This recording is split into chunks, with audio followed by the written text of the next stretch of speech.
Olá, muito boa noite para todo mundo. O seu João Nogueira estava esperando na porteira a comitiva viajadeira do Terra Viva DBO na TV para receber essa boiada pantaneira que acabou de ser transportada. E depois de fazer a saudação e ajudar a peonada a se arranchar, agora está querendo saber das notícias trazidas lá do fundo do sertão. E sendo assim, a gente já começa esta reunião novidadeira fazendo a recitação da nossa prosa abrideira do dia. Depois de ficar largado na descida da ribanceira desde o meado do ano, o mercado internacional do leite e dos seus derivados agora está ensaiando uma reação e mudando de direção. Esta é a conclusão a ser tirada do resultado do último leilão da plataforma GDT, a Global Dairy Trade, promovido pela cooperativa neozelandesa Fonterra, que funciona como uma grande bolsa de negociação e influencia o setor leiteiro no mundo inteiro. O caso foi que, neste evento realizado na terça-feira passada, dia 5 de setembro, o preço médio dos produtos negociados chegou a 2.888 dólares por tonelada, o que representou um aumento de 2,7% na comparação com o pregão anterior, que tinha sido acontecido 2 semanas antes. Mas repare a companheira fazendeira que o destrinchamento do relatório distribuído na praça mostra comportamentos diferentes entre os derivados comercializados agora. O leite em pó integral, que é o produto mais vendido na GDT, registrou a maior alta do dia, de 5,3%, indo para 2.702 dólares por tonelada. Já o desnatado foi para o lado contrário, com um tombo de 1,6%, saindo por 2.286 dólares por tonelada. O interessante foi que, apesar da alta na média geral, o volume ofertado apresentou um forte crescimento, de 12,4%, somando 37.729 toneladas, o que vem a ser um retrato perfeito da situação da produção nos países exportadores, que estão no meio de uma verdadeira inundação de leite no mercado. Passando tudo na peneira, na opinião dos técnicos da Fonterra, essa ligeira recuperação dos preços deve ser só uma nuvem passageira, primeiramente por conta do aumento da oferta mundial de leite e, segundamente, porque a demanda também continua trupicando e cambeteando e os maiores importadores, a China na frente, estão diminuindo substanciosamente suas compras. Já a respeito do efeito deste leilão aqui no mercado caseiro, o pessoal do portal Milk Point está dizendo que o resultado não vai mudar o rumo em que o carretão está embicado.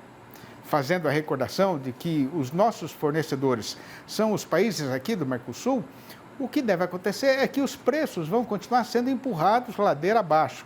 E isso quer dizer que a importação vai continuar sendo motivo de grande consumição para os companheiros e companheiras produtores brasileiros.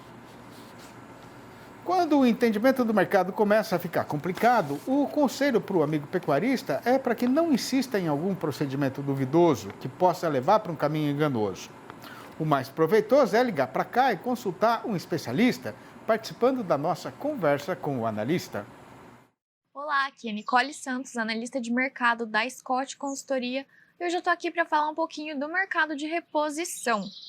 Mas antes, eu queria deixar um aviso para vocês de ficarem atentos às nossas redes sociais do Confina Brasil, a pesquisa expedicionária aqui da Scott Consultoria, e eles já finalizaram a terceira rota e estão nos preparativos para a quarta rota, e eles vão passar pelos estados de Santa Catarina e Rio Grande do Sul. Mas fiquem de olho nas nossas redes sociais para ver quando o pessoal vai dar início à quarta rota e tudo o que está acontecendo no Confina Brasil. Bom, falando então do mercado de reposição, o que a gente tem visto é que a movimentação negativa nos preços do mercado de reposição, ela tem sido puxada principalmente pelos preços, pelas quedas que vêm ocorrendo no mercado do boi gordo em todo o cenário nacional. E apesar dos recuos nas cotações que a gente vem presenciando, então, na maior parte das brasileiras, os relatos são de que a oferta de bovinos de reposição vem reduzindo, tanto bovinos de reposição quanto de bovinos para o abate, destinados ao abate. Então, isso pode acabar pressionando os preços para cima no médio prazo. a depender, então, de como estiver o mercado do boi gordo. Então, tudo vai depender de como o cenário no mercado do boi gordo estiver e vai acabar influenciando, então, os preços do mercado de reposição. Mas, apesar disso, apesar dessa redução na oferta de bovinos, o ímpeto da ponta compradora, ele tá frio, assim como as negociações, que não têm ocorrido em bons volumes. Com isso, então, a gente viu que em São Paulo, os preços, as cotações, tanto do bezerro quanto da bezerra de desmama, eles ficaram estáveis na comparação semanal com o fechamento, então, na semana passada. E com isso, o bezerro de desmama está sendo negociado em R$ 1.700 por cabeça e a bezerra de desmama está sendo negociada em R$ 1.280 por cabeça. Já as outras cotações de machos tiveram quedas durante a semana e para as fêmeas as movimentações foram positivas, né? Para as outras categorias de fêmeas. Então, com isso a gente vê que o preço do boi magro, né, está sendo negociado, e o boi magro está sendo negociado em R$ 2.850 por cabeça, uma variação negativa de 0,7% na semana, e a vaca magra ou a vaca boiadeira está sendo negociada em R$ 2.200 por cabeça, uma variação de 0,9% positiva também no comparativo semanal. Bom, as expectativas, então, para o mercado de reposição, elas vão depender, né, de como vai seguir o ritmo no mercado do boi gordo.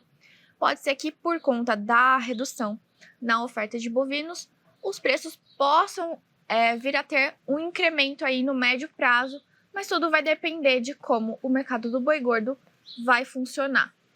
Bom, por hoje é isso. Eu espero vocês no próximo vídeo. Até mais! E o Terra Viva DBO na TV faz aqui uma parada ligeira e volta já, aguarde. Estamos de volta e mudando um pouco o nosso roteiro costumeiro, a gente anuncia agora a apresentação do comentário do noticiário a respeito do mercado do boi gordo. Então o companheiro tem bem sabedência de que o dinheiro anda vasqueiro no nosso mercado boiadeiro e hoje, para ganhar a vida nessa lida, a prudência é uma qualidade muito requerida. Pois então, para quem vai ter de entrar numa negociada de boiada, a gente passa a fazer agora a contação do que está acontecendo com o boi gordo e de como foi o comportamento da sua cotação.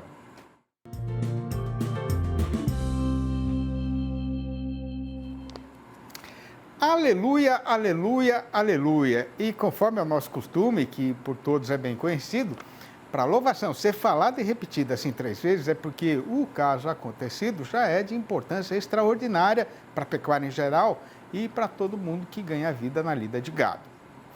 Claro que ainda não é nenhuma revolução no mercado, né? Mas o que tem para ser contado é que desde a semana passada o vento está dando sinais cada vez mais claros de que está mesmo mudando de lado.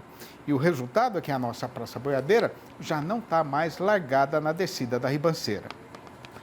A primeira parte da explicação para esta situação atual, como já é do conhecimento geral, é que desde o começo deste mês presente, a oferta de boiada terminada está apresentando um ligeiro encurtamento no Brasil inteiro, por 2 motivos principais. O primeiro é o avançamento natural da comercialização dos animais prontos, mas o segundo é que o pecuarista cansou de levar a lambada de cipó de aroeira no lombo e resolveu passar o cadeado na porteira e parar de negociar. Como o boi gordo não brota do chão, não dá em árvore, nem cai do céu, o comprador já está tendo dificuldade no exercício do seu ofício. E por causa disso, até já parou de querer fazer a relia com a cotação da nossa mercadoria.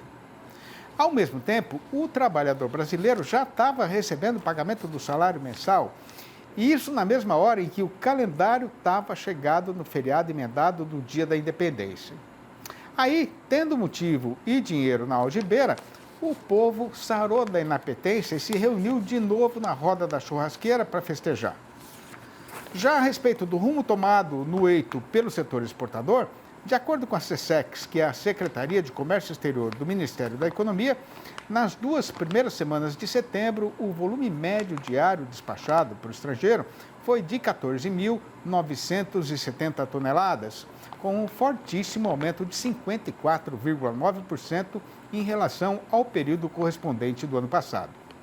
O problema é que o faturamento dos frigoríficos brasileiros Nestes dias considerados, caiu 25,2% na mesma comparação. No balanço do dia da Scott Consultoria, foram apuradas mudanças nas cotações em 8 das 32 regiões consultadas no Brasil inteiro. E repare o companheiro boiadeiro que a arroba subiu em 7 destas praças e só caiu em uma única e solitária. Esta uma que andou na direção contrária foi Santa Catarina, onde a vaca desceu para R$ 215, a prazo mais ainda para descontar o fundo rural. Já no sul do Goiás, a arribada foi geral, com o macho indo para R$ 190 e a fêmea para R$ 175. Aumentou tudo também em Campo Grande, a capital de Mato Grosso do Sul, sendo que o boi foi para R$ 205 e a vaca para R$ 185. Em Dourados, o macho reagiu para R$ 210 e a fêmea para R$ 190. Em Três Lagoas, a vaca avançou para R$ 185. No Triângulo Mineiro, o boi subiu sozinho para R$ 190. No oeste do Maranhão, o macho já está valendo de novo R$ 190.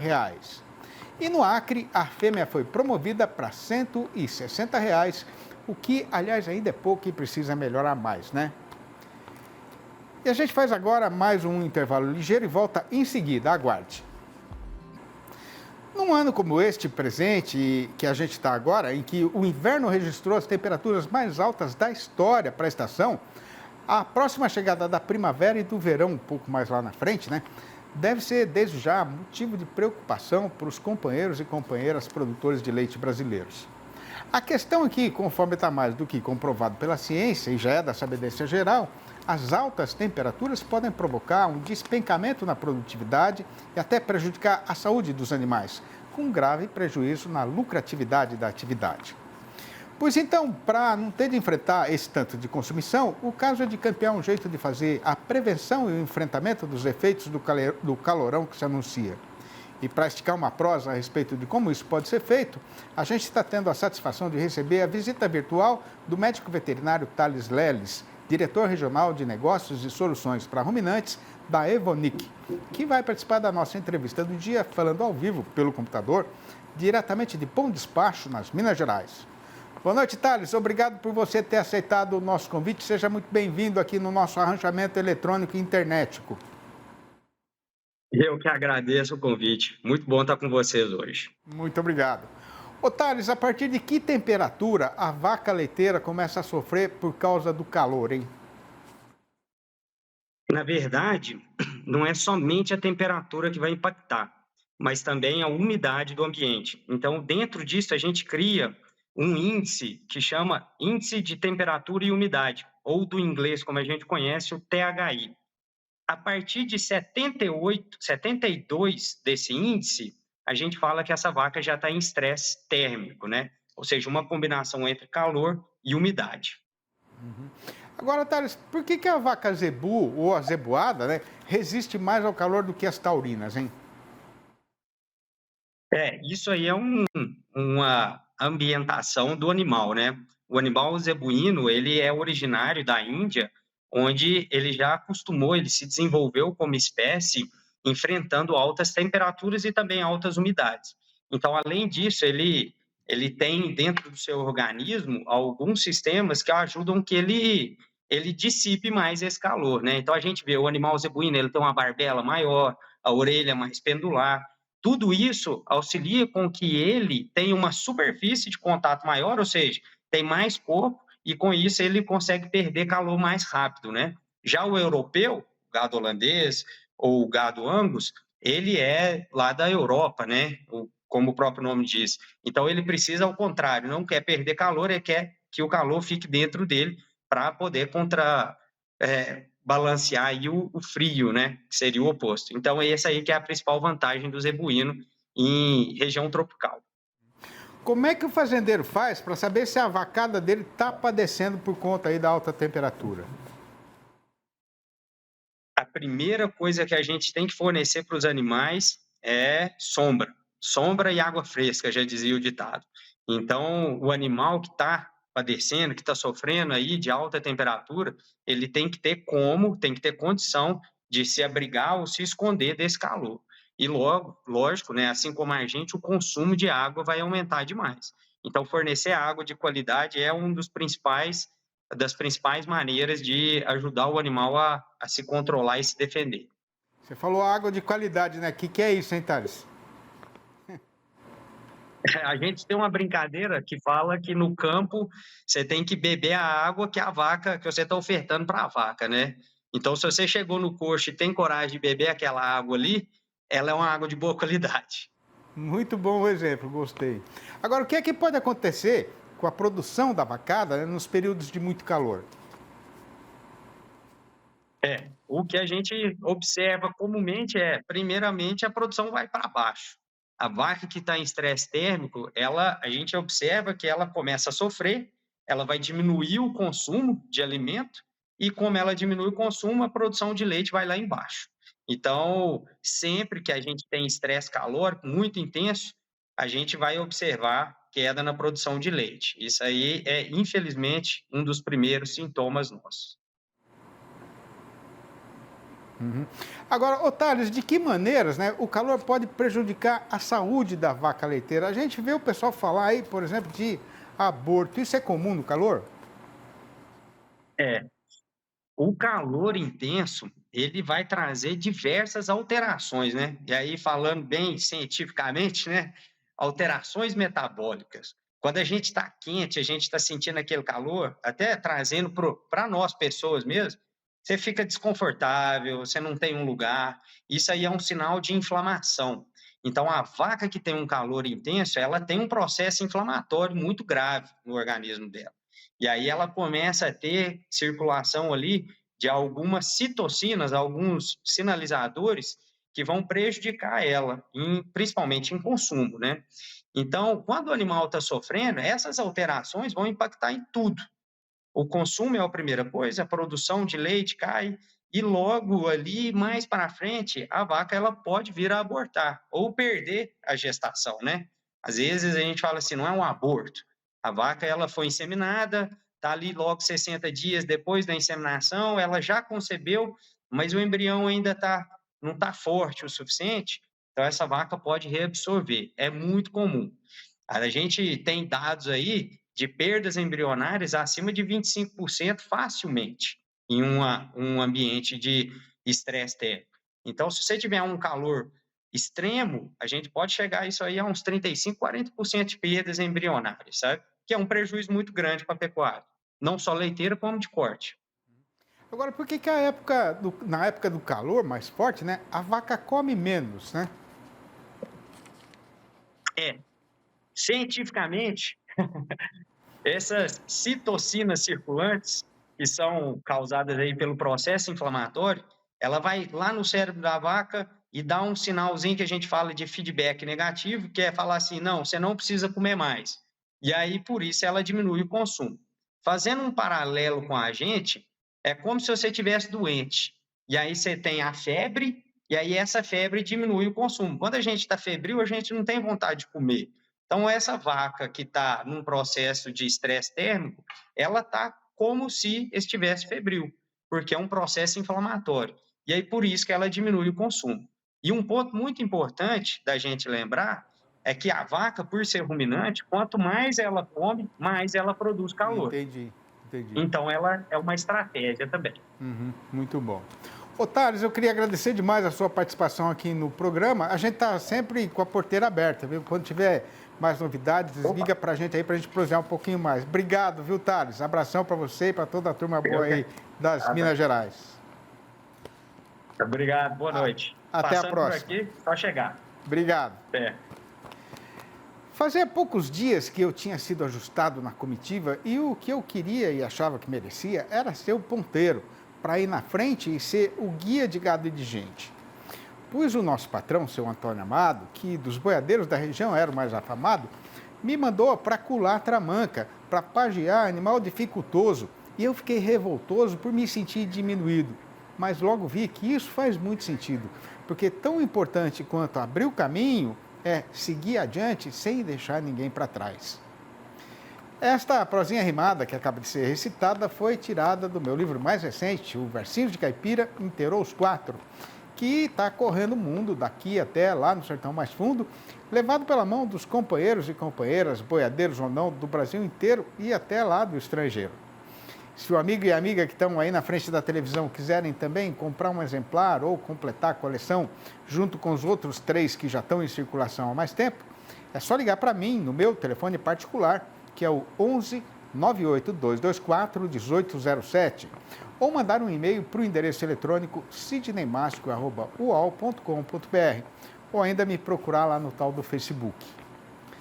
Tendo já abanado e peneirado as notícias do dia, a comitiva pede licença para fazer a retirada e se despede do povo desta freguesia, deixando combinada a volta do Terra Viva DBO na TV para amanhã, às 6h30 da manhã e às 7h25 da noite.